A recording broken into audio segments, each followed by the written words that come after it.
আসসালামু আলাইকুম, welcome back to my channel Mim cooking new recipe.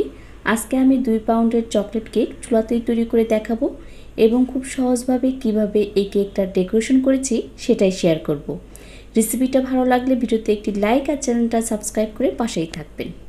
Cake তৈরির সকল উপকরণগুলো প্রথমেই চেলে নিব। সেজন্য একটি চালনিতে হাফ কাপ ময়দা নিচ্ছি। কেক তৈরিতে সবসময় ময়দাই ব্যবহার করবেন, এতে করে কেকটা বেশি ভালো হবে। দিচ্ছি 1/3 কাপ কোকো পাউডার। এখানে আমি মালয়েশিয়ান কোকো পাউডারটা ব্যবহার করেছি। দিচ্ছি 1 চা চামচ বেকিং পাউডার, আর দিচ্ছি হাফ চা চামচ বেকিং সোডা, হাফ চা চামচ লবণ। চকলেট কেকে বেকিং পাউডার বেকিং সোডা দুটোই ব্যবহার করতে হবে, এতে করে কেকটা বেশি সফট হবে। এখন ভালোভাবে সব উপকরণগুলো চেলে একটি স্প্যাচুলার সাহায্যে ভালোভাবে মিশিয়ে নিচ্ছি আর এক সাইডে সরিয়ে রাখছি। এখন একটি মিক্সিং বলে রুমে স্বাভাবিক তাপমাত্রা থাকা 4টি ডিম ভেঙে নিচ্ছি। ডিম যদি ফ্রিজে থাকে তাহলে অবশ্যই 30 মিনিট আগে বের করে রেখে তারপর ব্যবহার করতে হবে। ডিম 4টি ভাঙা হলে একটি ইলেকট্রনিক বিটারের সাহায্যে মিডিয়াম স্পিডে বিট করে নিচ্ছি। 1 মিনিট বিট করার পর ডিমের কালারটা যখন এরকম চেঞ্জ হয়ে আসবে এবং ফেনা ফেনার মতো হয়ে আসবে, তখন এর মধ্যে হাফ কাপ চিনি দিয়ে দিচ্ছি। সম্পূর্ণ চিনি দেওয়ার পর আরও 3 মিনিটের মতো বিট করার পর যখন এরকম ঘন হয়ে আসবে এবং এই ডিমের ফর্মের মধ্যে কোনো রকমের চিনির দানা দানা ভাব থাকবে না, তখন বুঝতে হবে ডিমের ফর্মটা রেডি হয়ে গেছে। তখন এর মধ্যে 1 চা চামচ রেডমেনের ভ্যানিলা এসেন্স দিয়ে দিচ্ছি আর দিচ্ছি 1/4 কাপ সয়াবিন তেল। এবার 20 সেকেন্ডের জন্য বিট করে নিচ্ছি। এর থেকে বেশি বিট করা যাবে না। বিট করা হলে বিটারটা বন্ধ করে দিয়ে আগে থেকে যে শুকনো উপকরণগুলো চেলে মিশিয়ে রেখেছিলাম সেই উপকরণগুলো 2 থেকে 3 ধাপে মিশিয়ে নিব। প্রথমে অল্প কিছুটা দিয়ে ভালোভাবে মিশানো হলে আবারও কিছুটা দিয়ে মিশিয়ে নিতে হবে। এভাবে সম্পূর্ণ শুকনো উপকরণগুলো দিয়ে আলতো হাতে মিশিয়ে নিতে হবে।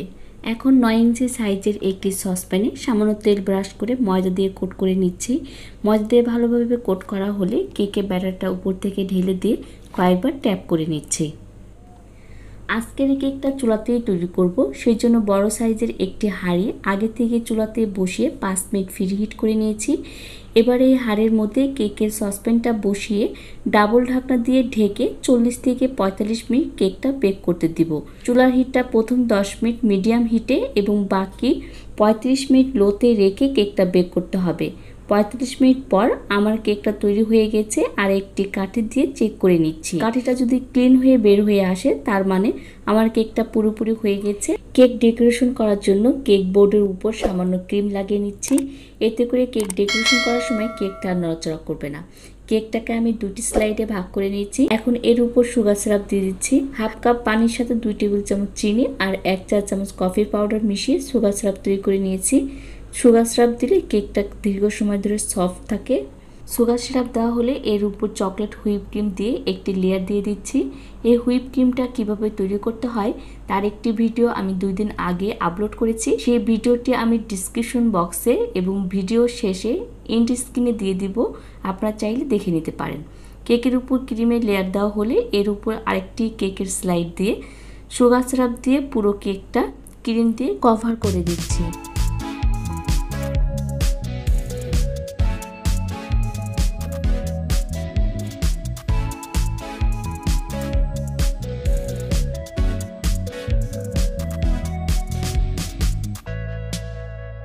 একটা চারপাশ ক্রিম দিয়ে ভালোভাবে কভার করে ফিনিশিং দেওয়া হলে একটি 2D নজলের সাহায্যে এভাবে উপর থেকে স্পেস দিয়ে দিয়ে ফুল তৈরি করে নিচ্ছি।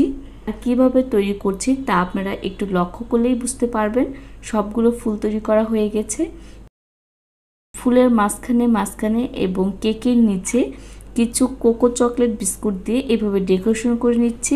বিস্কিটের পরিবর্তে আপনারা চাইলে চকলেট দিয়েও এভাবে ডেকোরেশন করে নিতে পারেন। এবার একটা পাইপিং ব্যাগে কিছুটা ক্রিম ভরে এভাবে কোনাকুনি লাইন টেনে নিচ্ছি।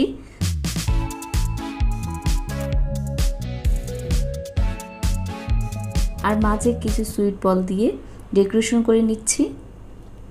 দেখলেন তো ভিউয়ার, চুলাতে কেক তৈরি করে মাত্র একটি নজল দিয়েই কত সহজে কেক ডেকোরেশন করে নেওয়া যায়।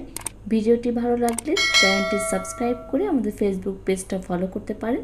এতক্ষণ ভিডিওটি দেখার জন্য সবাইকে ধন্যবাদ। আল্লাহ হাফেজ।